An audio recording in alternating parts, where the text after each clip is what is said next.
जय गुरु जी। शुक्राना गुरु जी। अनंतम शुक्राना हमारे गुरु जी महाराज का। ओम नमः शिवाय। शिव जी सदा सहाय। ओम नमः शिवाय। गुरु जी सदा सहाय। शुक्राना हमारे मालिक, आपका अनंतम शुक्राना, क्योंकि हमारे जीवन में जो कुछ भी हमें मिल रहा है, हर उस पल का शुक्राना, हर उस सांस का शुक्राना जो तुम हमें दे रहे हो।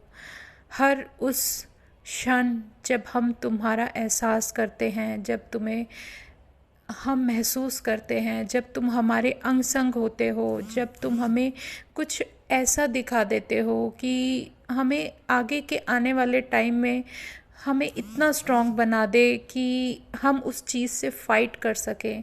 तो शुक्राना हमारे गुरुजी महाराज, तुम्हारा जितना शुक्राना करें उतना कम है। तो शुक्राने की कभी कोई लिमिट ना तो थी, ना है, और ना कभी हो सकती है। शुक्राना वर्ड तो बहुत छोटा सा है, लेकिन जब हमारे दिल से निकलता है तो वो एक अरदास बनकर हमारे रब के चरणों तक जाता है। हमारे जीवन में हम हैं कौन? कुछ भी देने वाले। हम क्या दे सकते हैं? कुछ भी तो नहीं है हमारा। नाम हमारे रब का, सिमरन मेरे रब का, नाम जप अगर हम करते हैं तो वो भी हमारे प्रभु का है। ये सांसें उस प्रभु की दी हुई हैं जिसकी कोई कीमत ही नहीं है। अगर हमें एक अच्छी सेहत बख्शी है हमारे मालिक ने, एक अच्छा शरीर दिया है कि हम अपने सारे काम उस प्रकृति के अनुसार करते हैं जो कि हमें करने चाहिए, वो सब, उन सब का शुक्राना। क्योंकि हम बिल्कुल बेबस हैं। अगर हमारे पास कुछ नहीं है ना संगत जी, तो हम उसे पाने के लिए, जैसे आप इमेजिन करो कि आपके पास बहुत सारी दौलत है, लेकिन अगर हेल्थ नहीं है तो वो दौलत किसी काम की नहीं है। आपके सामने एक आपका फेवरेट फूड रखा है, भर भर के प्लेटें, जो आप जिसको बहुत पसंद करते हो, आप खाना चाहते हो, लेकिन खा नहीं सकते क्योंकि डॉक्टर ने आपको मना किया है। तो ये भी बहुत बड़ी नेमत है, क्योंकि हमारा रब वो सब चीज़ें, वो सब हालात, वो सब सिचुएशन, उन सब परिस्थितियों से, जिन परिस्थितियों में हम अपने आप को अकेला पाते हैं या हम अपने आप को अकेला महसूस कर सकते हैं, उन सब से कैसे निकाल कर ले जाते हैं। ये उनकी महिमा अपरंपार है, उनकी लीला अपरंपार है। कौन सा कष्ट किस तरीके से काट देते हैं, ये सब वही जानते हैं। हम तो कुछ समझ ही नहीं सकते, क्योंकि कहते ना उसका कोई अंत है ही नहीं। वो हमारा पूर्ण गुरु महाशिव, वो एक ऐसा जज है जो बड़े मंदिर में उसका निवास है, जो हमें पल पल क्षण क्षण संभाले हुए है। अगर वो ना संभाले तो हम नहीं समझ सकते कि हमारे साथ पल में क्या हो जाए। हर वक्त वो हमें संभालता है, बचाता है उन सब चीज़ों से जो हमें हर्ट करती हैं या फिर हमें नुकसान कर सकती हैं। ये एक विश्वास ही तो है हमारा, एक विश्वास। कुछ भी हो जाए, अपना विश्वास ना टूटने दें, क्योंकि संगत जी, जब विश्वास हम किसी पर कर लेते हैं ना, तो वो जो दिल से निकलता है, अगर वो टूट जाए तो फिर हम किसी पर भरोसा नहीं कर सकते। ये बहुत बड़ा सच है। और अगर हम अपने भगवान पर, बिल्कुल ऐसे भगवान पर विश्वास करते हैं जिसको हम दिल से टूट कर अंदर से अरदासें करते हैं, जिसको हम सबसे अपना मानते हैं, अगर उसके साथ हम विश्वास को रखेंगे तो संगत जी वो हमारा विश्वास कभी नहीं टूटने देगा। चाहे कोई भी, कुछ भी मौका हो, कुछ भी परिस्थिति हो, कुछ भी कारण हो, हम नहीं समझ सकते।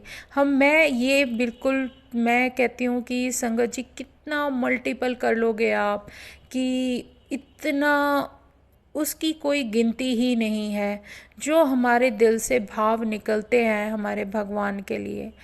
तो वो जिसका कोई अंत है ही नहीं।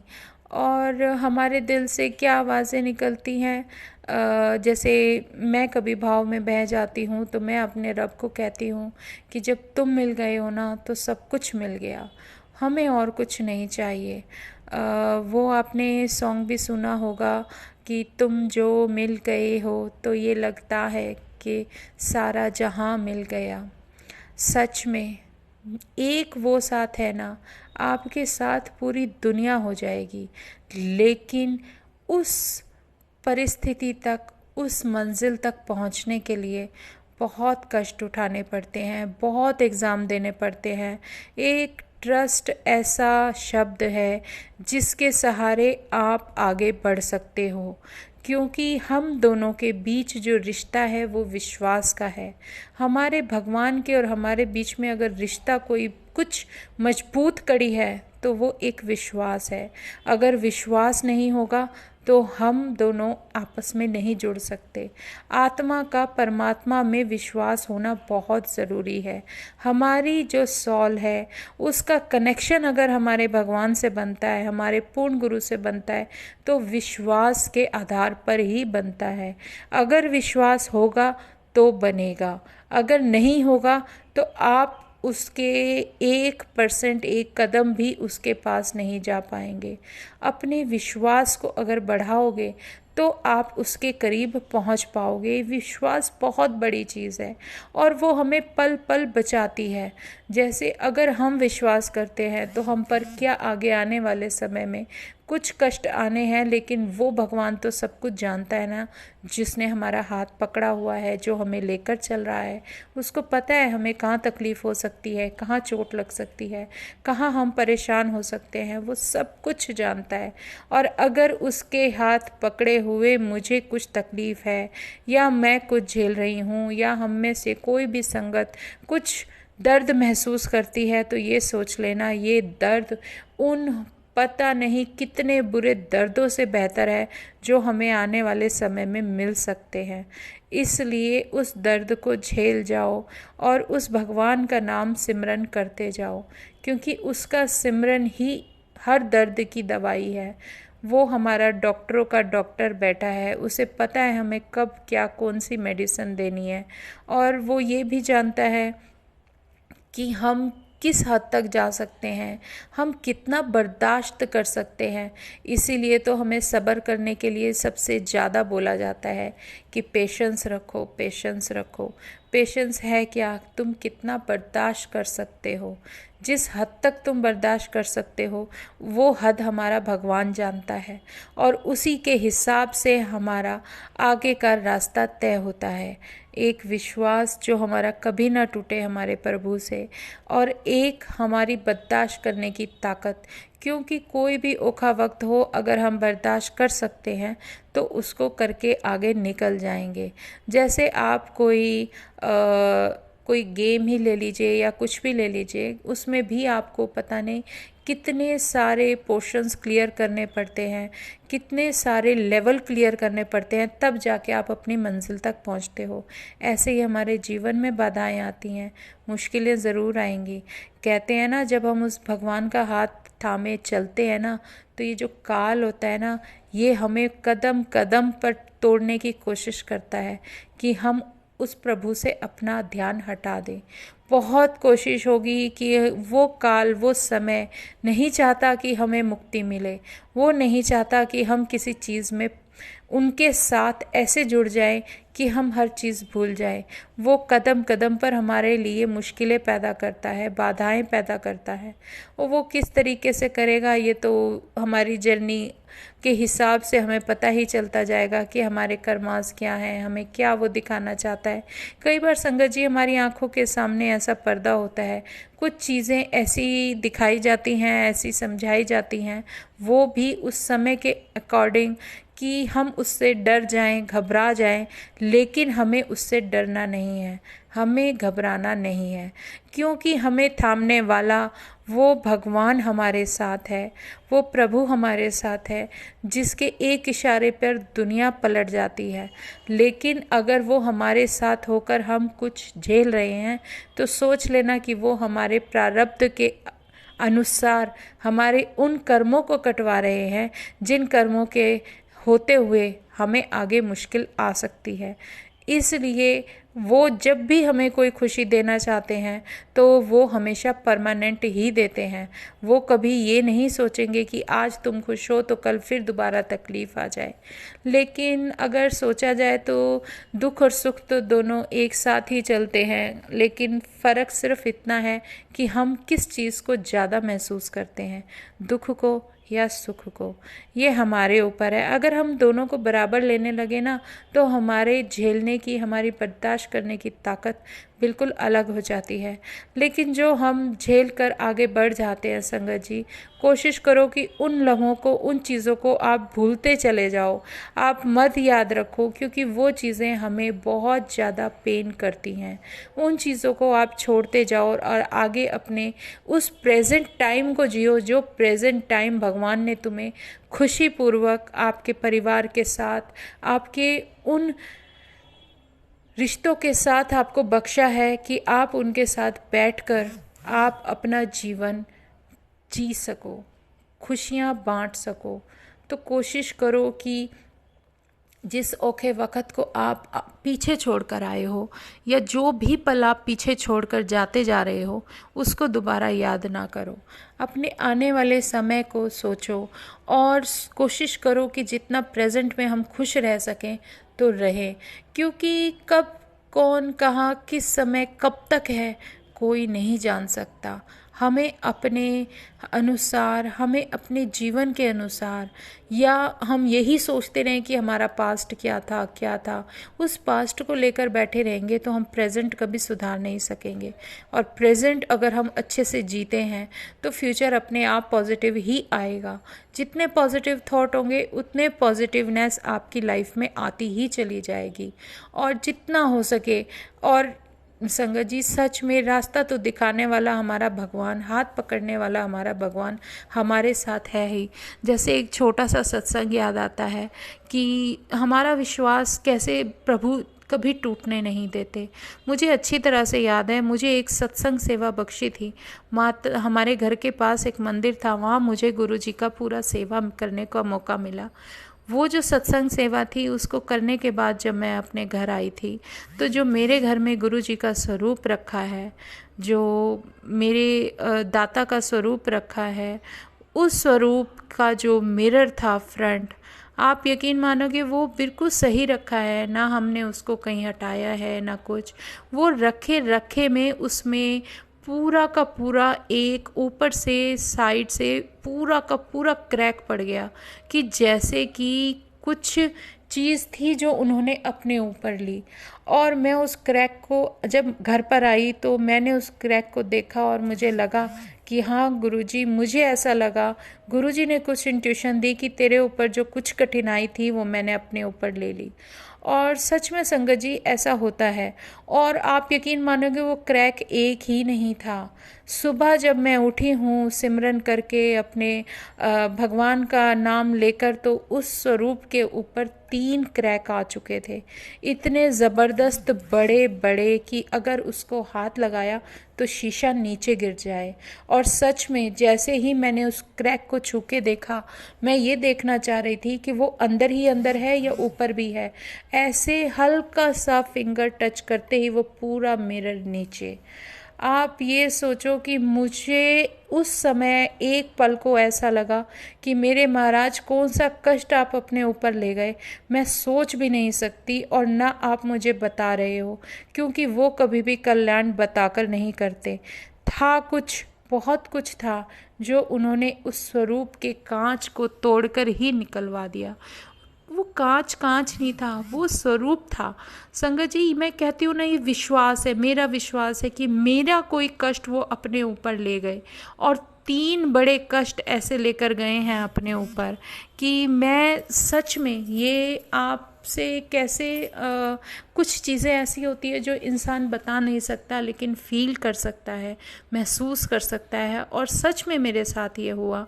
और फिर जब हम ये संगत जी, जब ये मैं गुरुजी का स्वरूप का मिरर चेंज करा कर आई, तब उनको जब चेंज करा के आई, तब मुझे दिल में एक ऐसा सुकून मिला कि पता नहीं क्या चीज़ थी जो मेरे प्रभु ने मुझ पर से लेकर अपने ऊपर ले ली। हो सकता था कि कुछ ऐसा था जो हमें हर्ट कर सकता था, हमें परेशान कर सकता था, लेकिन वो जो मेरा मालिक, जो हमारा भगवान हमारे साथ बैठा है संगत जी, वो हम पर कुछ आने ही नहीं देता। वो एक ऐसी प्रोटेक्शन की लेयर बना देते हैं हमारे चारों तरफ कि कोई हमें कुछ करने की कोशिश कर ही नहीं सकता। अगर हमें कुछ हर्ट करेगा ना, तो वो सबसे ज़्यादा हमारा विश्वास करेगा। अगर हमारे विश्वास में कमी है, हम अपने पैरों पर खुद कुल्हाड़ी मारेंगे। सच बता रही हूँ, अगर हम बर्दाश्त नहीं कर सकते तो वो हमारी गलती है, हमारे अंदर कमी है, भगवान के अंदर नहीं है। वो हमें हर तरीके से संभाले हुए है, पल पल हमें इस मुश्किलों से बचाकर लेकर जा रहे हैं कि जो विश्वास हमने उस मालिक पर दिखाया है, वो विश्वास वो तो कभी टूटने नहीं देंगे। लेकिन अगर हमारे अंदर कमी होगी तो हम ही उस भगवान से दूर होते चले जाएंगे। तो अपने आप को उनसे जोड़ने की, उनसे कनेक्शन अगर बनाने की कोशिश करोगे तो वो एक विश्वास होना बहुत ज़रूरी है। ये एक ऐसा ट्रस्ट है कि जिसको कभी कोई संभाल ही नहीं सकता।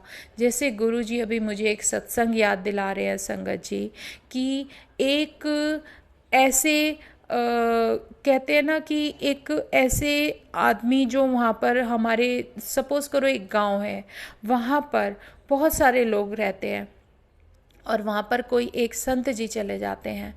वो संत नहीं होते, लेकिन उनका पहनावा ऐसा होता है कि वो लग रहे थे कि वो संत हैं।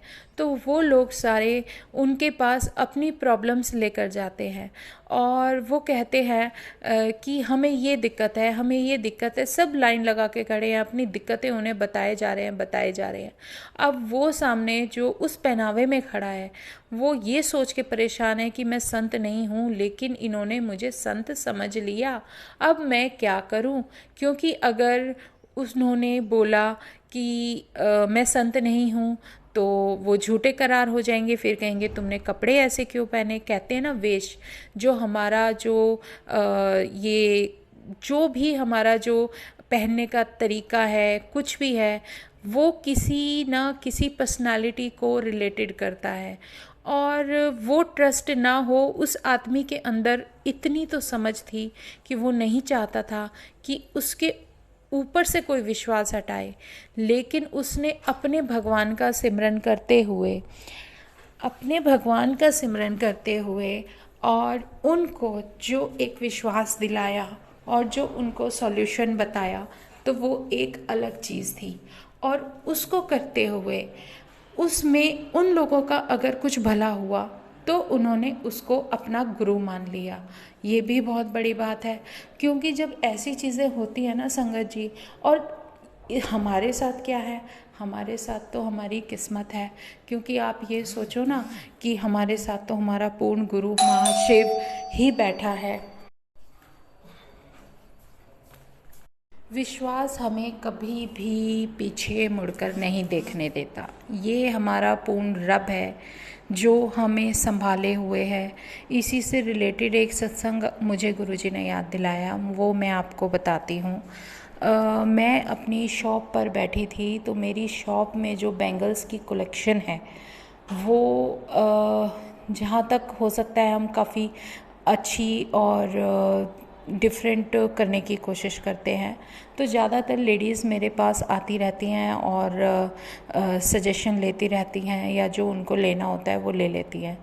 तो क्या होता है कि मैं 12 साढ़े 12 बजे के आसपास की बात है, मैं शॉप पर थी, मेरा बेटा ऊपर था और कुछ ऐसा था कि और कोई था नहीं घर में, और मुझे मुश्किल था कि मैं ऊपर अपने फ्लोर पे आऊँ।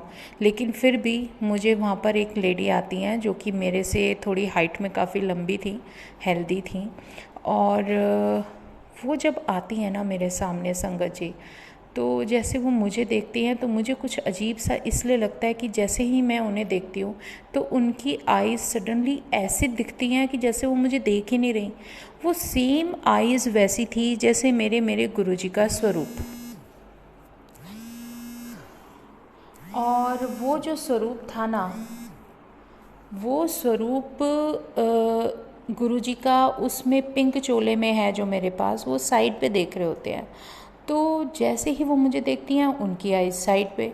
तो मैंने कहा ये हो क्या रहा है। मैं उन्हें 2-3 बार देखने की कोशिश की, उन्होंने मेरी तरफ फेस किया, देखा, लेकिन उनकी आइज़ साइड पर। तो मैंने कहा आंटी बताइए आपको कुछ चाहिए। तो वो कुछ नहीं बोले। उन्होंने, उनकी नज़रें मेरी उस टीवी की तरफ थी जहाँ पर कि गुरुजी का शब्द चल रहे थे। उन शब्द के चलने की वजह से, जो शब्द चल रहे थे उनकी वजह से मैं जो थी मैं उनसे पूछने लगी, आंटी बताइए कोई काम है आपको, बताइए क्या दूँ आपको, क्या चाहिए। तो उन्होंने बोला कि मुझे तुम यहाँ पे गुरुजी के पास जाती हो, तुम जानती हो इन गुरुजी को। मैंने कहा हाँ जी मैं गुरुजी को जानती हूँ, क्यों नहीं, वो हमारे भगवान हैं। कहने लगे अच्छा। मैंने कहा आप आंटी थके हुए लग रहे हो, बैठ जाओ। बैठने के लिए बोलने पर वो बैठ गए। और फिर मैंने उन्हें देखा तो मैंने उन्हें बोला हाँ जी आंटी। फिर दोबारा मैंने पूछा कि आपको कुछ चाहिए तो बता दीजिए। कहने लगे तुम इन गुरुजी के यहाँ जाते हो। मैं कहा हाँ जी। कह रहे मैं भी जाती हूँ, एक बार गई हूँ। मैं कहा अच्छा। तो मैं कहा बताइए आंटी कुछ चाहिए तो, क्योंकि जब कोई कस्टमर आता है तो नेचुरली हम उनसे कुछ ना कुछ तो पूछते ही हैं। और मैंने उनसे पूछा कि आपको कुछ चाहिए तो बता दीजिए। 3-4 बार पूछने पर उन्होंने मेरी तरफ देखा और उनकी आइज़ फिर वैसी ही, जैसे कि पता नहीं कहाँ देख रहे थे, और दोनों आइज़। और फिर मैंने बोला हाँ जी बताइए आंटी। कह रहे हैं मुझे ना भूख लगी है बहुत तेज़, तुम मेरे को रोटी खिलाएगी। मैं कहा हाँ जी आंटी क्यों नहीं खिलाऊंगी, बताइए क्या हुआ। कहने लगे मुझे बहुत तेज़ भूख लग रही है, तो फटाफट से मुझे रोटियां दे दे बना के। मैंने कहा ठीक है। और उस दिन आपको एक इंसिडेंट और बताती हूँ कि क्या हुआ था। सुबह सुबह अर्ली मॉर्निंग की बात है, जब मैं सब्ज़ी बना रही थी। तो उस दिन मैंने, मुझे अच्छी तरह से याद है, गोभी की सब्ज़ी बना रही थी, आलू फूल गोभी। और आप यकीन मानोगे, मुझे गुरुजी की आवाज़ सुनाई दी थी कि तू 2 आलू इसमें और डाल ले, ये सब्ज़ी कम पड़ जाएगी। तो मैंने वो सीधा 2 आलू ज़्यादा लिए और सब्ज़ी उस हिसाब से बनाई, क्योंकि ये सब्ज़ी थोड़ा कम ही खाते हैं, बच्चे भी कम ही खाते हैं, तो मैं कम ही बनाती हूँ। लेकिन उस दिन थोड़ा एक्स्ट्रा बनवाई। और मैं ये सोची थी कि गुरुजी आज आपने कुछ बोला है तो ज़रूर इसके पीछे कोई कारण होगा। और सच में वो ऐसा ही हुआ। मुझे नहीं पता था कि ये आंटी आकर मुझसे खाना मांगेंगी। और जब मैं किचन में आई बनाने के लिए, बेटे को नीचे शॉप पर बिठवाया, और जब मैं किचन में बनाने के लिए आई ना संगत जी, मुझे अचानक से वो याद आ गया कि गुरुजी ने कहा था कि 2 आलू तो एक्स्ट्रा डालियो। मैं कहा समझ गई मैं, गुरुजी आज आपने कुछ ना कुछ कारण बताया था। और फिर मैंने फटाफट से पराठे बनाए, सब्ज़ी पैक की टिफ़िन के अंदर। और जैसे आप ये देखो कि मैं वो टिफ़िन लेकर मेन डोर तक आई हूँ। मेन डोर तक आने के बाद अचानक से मैं रुकती हूँ, मैं कुछ नहीं सोच रही। सब कुछ मेरे साथ ऐसा हो रहा था जैसे कि मैं कठपुतली की तरह नाच रही हूँ। सच में संगत जी, ये हमारे भगवान की बहुत बड़ी मेहरबानी है, जो वो किस तरीके से हमारे क्या कष्ट लेके चले जाते हैं मैं बता भी नहीं सकती। मैं आती हूँ वापस और अपने मंदिर की ड्रॉर से एक पेंडेंट ब्लेसिंग निकालती हूँ, जो पेंडेंट वाली ब्लेसिंग होती है ना, वो निकालती हूँ। और वो निकालने के बाद उस पेंडेंट ब्लेसिंग में से जो एक निकाल के और एक उसमें पेपर में रैप करके और फिर मैं लेके चलती हूँ। मेरे मन में ये हो रहा है कि मैं ये ब्लेसिंग इन आंटी को दे दूँगी तो इनके भी कष्ट ख़त्म हो जाएंगे। देखो हम इंसान हैं, हम जो सोच सकते हैं वही सोचते हैं। तो इस तरीके से सोच के मैं वो पेंडेंट ब्लेसिंग उसमें से निकाल के और जैसे ही मंदिर का ड्रॉर बंद करती हूँ, संगत जी बहुत इजीली किया है, मेरा हाथ कहीं नहीं फंसता है, कुछ नहीं। लेकिन जैसे ही ड्रॉर बंद करके मैं हाथ हटाती हूँ, मेरे राइट हैंड का जो अंगूठा होता है, उसका जो नेल होता है, वो वो पूरा का पूरा उखड़ जाता है। यकीन मानोगे आप, वो पूरा का पूरा नेल उखड़ जाता है। इतना बुरी तरीके से टूटता है कि उसके अंदर से ब्लड बहने लगता है। मैं ये कहती हूँ, मैं कहा ये हुआ क्या, मेरे को कुछ लगा नहीं, टच नहीं हुआ, कुछ नहीं हुआ, लेकिन मेरा फिर भी हाथ ऐसे मतलब डैमेज हो गया वो नेल की, उसमें से बहुत सारा ब्लड निकला। मैंने उसको ध्यान नहीं दिया, इग्नोर किया, और मैं फटाफट से टिफ़िन लेके नीचे आई क्योंकि वो आंटी वेट कर रही थी। और मैं लेकर आई हूँ नीचे, उनको दिया है, और आंटी कहते हैं वो मतलब जस्ट कि वो मैंने शॉप के अंदर बिठा के आई हूँ, वो मेरी शॉप के बाहर ऐसे टहल रहे थे, जल्दी जल्दी में ऐसे टहल रहे थे कि जैसे पता नहीं कहीं जाने की उन्हें जल्दी है। और फिर मैंने उन्हें बोला, उन्होंने मुझे देखा और एकदम से मेरे पास आ गई, और फिर वो मेरी तरफ देखती हैं तो उनकी आइज़ मेरी तरफ होती ही नहीं है, वो पता नहीं कहाँ देख रहे थे। मैंने उन्हें बोला, आंटी ये लीजिए आपका ये खाना लेकर आई हूँ। और मैंने उनको जैसे ही वो टिफ़िन और सब्ज़ी दी, टिफ़िन और सब्ज़ी देने के बाद उनको ये बोला कि आप ये ले लीजिए और ये पेंडेंट ब्लेसिंग ले लीजिए, क्योंकि ये पेंडेंट ब्लेसिंग आप अपने पास रखोगे ना तो आपको ना कभी भी कोई तकलीफ़ नहीं होगी, आप कभी भूखे पेट नहीं रहोगे। और आंटी शुक्राना करना गुरुजी का, मेरे मुंह से ही निकला शुक्राना करना गुरुजी का। उन्होंने पेंडेंट ब्लेसिंग अपने माथे लगाई और वो पूछने लगे कि ये टिफ़िन, मैं कहा कोई बात नहीं आंटी ले जाओ, और वो सारा लेके वो 1 सेकंड के अंदर वहाँ से चले गए। मतलब उस उनके जाने में और मेरा जो मैंने जो भी प्रसाद गुरुजी का बनाकर उन्हें दिया, तो मेरे हाथ में अंगूठे में इतनी ज़बरदस्त वो नेल टूटा, ऐसी चोट लगी संगत जी, वो 7 महीने तक ठीक नहीं हुई। इतना टाइम लग गया, अब जाके वो ठीक हुआ है। वो भी नहीं ठीक हो रहा था तो बड़ा अजीब सा ज़ख्म था नेल के अंदर, उस पे मैं चंदन तिलक लगाती थी गुरुजी का, तब वो जाके अपने आप ठीक हुआ। मतलब कि क्या कष्ट थे मेरे ऊपर के, वो गुरुजी ने कैसे लेकर चले गए मुझे कुछ नहीं पता होने दिया।